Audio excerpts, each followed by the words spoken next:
تین قسم کے گناہ کرنے والوں کو قبر اس طرح دبائے گی کہ ان کی ایک حصے کی پسلیاں دوسرے حصے کی پسلیوں میں پیوست ہو جائیں گی۔ قبر کے بچھو ان کے انتظار میں ہوں گے، جن کے ایک ڈنگ مارنے سے مردہ 70 گز زمین میں دھنس جائے گا۔ آخر وہ کون سے تین گناہ ہیں جو انسان کو جہنم کا ایندھن بنا دیتے ہیں؟ حضرت سیدنا علی المرتضی شیر خدا کرم اللہ وجہ الکریم نے فرمایا پہلا گناہ کسی مسلمان بھائی کی عزت والی پگڑی خاک میں ملانا۔ پہلا گناہ، بہت بڑا گناہ، کسی کمزور مسلمان بھائی کی عزت والی پگڑی خاک میں ملانا اور بغیر اسے راضی کیے مر جانا۔ مطلب کسی کو دکھ دینا، کسی کو درد دینا، کسی کا جینا مشکل بنانا، کسی کی زندگی تباہ و برباد کر دینا، کسی کو تکلیفوں میں مبتلا کرنا۔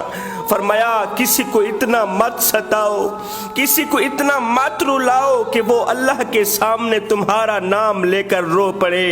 اگر اس نے ایسا کر لیا، اگر وہ اللہ کے سامنے تمہارا نام لے کر رو پڑا تو یاد رکھنا تمہارے لیے بہت بڑا مسئلہ بن جائے گا۔ اس کا رونا قبر میں تمہارے لیے آگ بھڑکا دے گا، قبر جہنم کے گڑھوں میں سے گڑھا بنا دے گا۔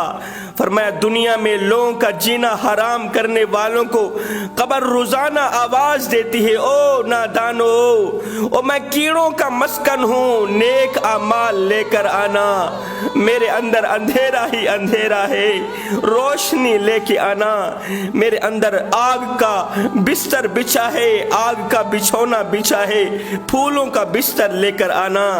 فرمایا دوسرا گناہ جو قبر کو جہنم کے گڑھوں میں سے گڑھا بنا دیتا ہے وہ ہے کسی مسلمان بھائی پر جادو کرنا، کسی مسلمان بھائی پر جادو کرنا یا کروانا۔ یاد رہے جوانوں، کسی پر جادو کرنا یا کروانا یہ ایک ایسا گناہ ہے جو انسان کو ایمان سے خالی کر دیتا ہے، انسان کو جہنم کا ایندھن بنانے کا ذریعہ بنتا ہے۔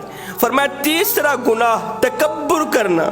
جوانوں، تکبر قبر میں آگ بھڑکانے کا ذریعہ بنتا ہے، قبر میں خوف پیدا کرنے کا ذریعہ بنتا ہے۔ خود کو دوسروں سے اعلیٰ تر سمجھنا اور دوسروں کو خود سے کم تر سمجھنا یہ ایک ایسا عمل ہے جو انسان کو قبر سے سیدھا جہنم میں لے کے جاتا ہے۔